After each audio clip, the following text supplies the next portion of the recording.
कांग्रेस हमेशा से हिंदू विरोधी रही है, लेकिन हिंदू क्यों कांग्रेस विरोधी नहीं होते? शायद वो नहीं समझते कि कांग्रेस ने क्या किया।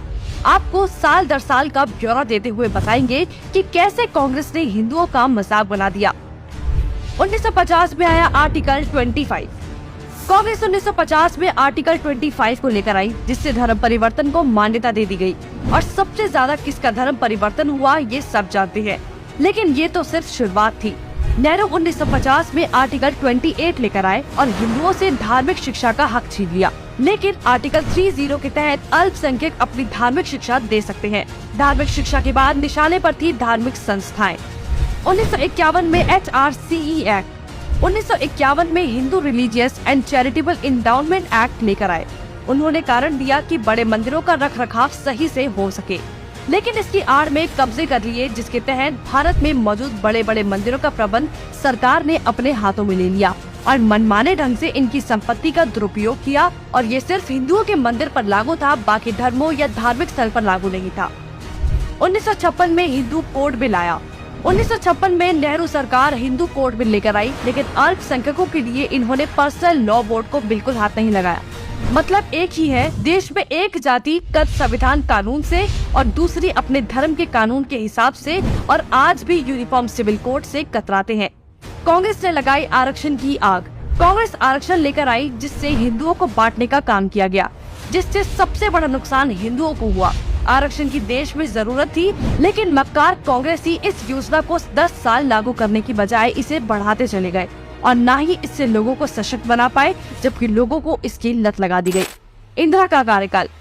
साल 1976 में इमरजेंसी के दौरान ही इंदिरा ने संविधान में सेक्युलर शब्द को जबरदस्ती घुसा दिया, जिसको लेकर संसद में कोई चर्चा तक नहीं हुई।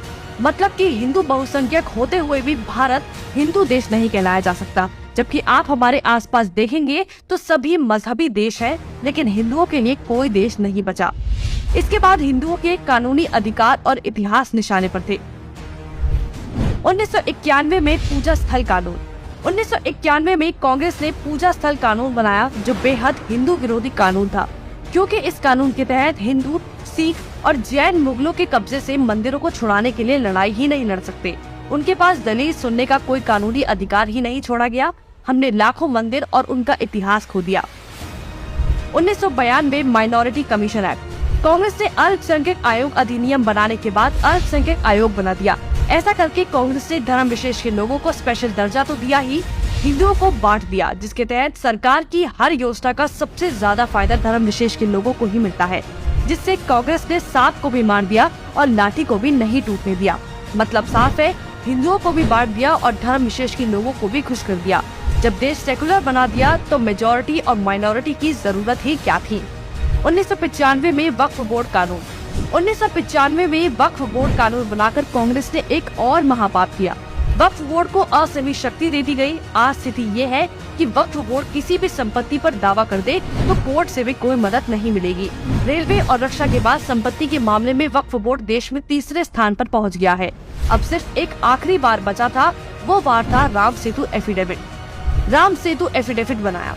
हिंदुओं ने फिर 2004 में कांग्रेस को चुन लिया, तो कांग्रेस ने इसका इनाम देते हुए राम सेतु एफिडेविट बनाया और भगवान श्री राम के अस्तित्व को ही नकार दिया और काल्पनिक बताया।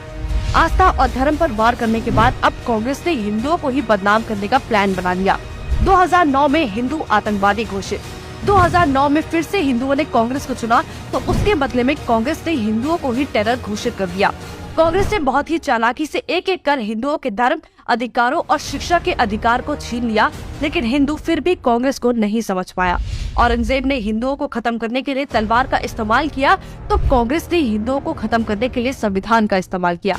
फिर भी कांग्रेस ही बोल रहे हैं कि लोकतंत्र खत्म हो रहा है, जबकि लोकतंत्र नहीं, हिंदू और हिंदुत्व खत्म हो रहा है।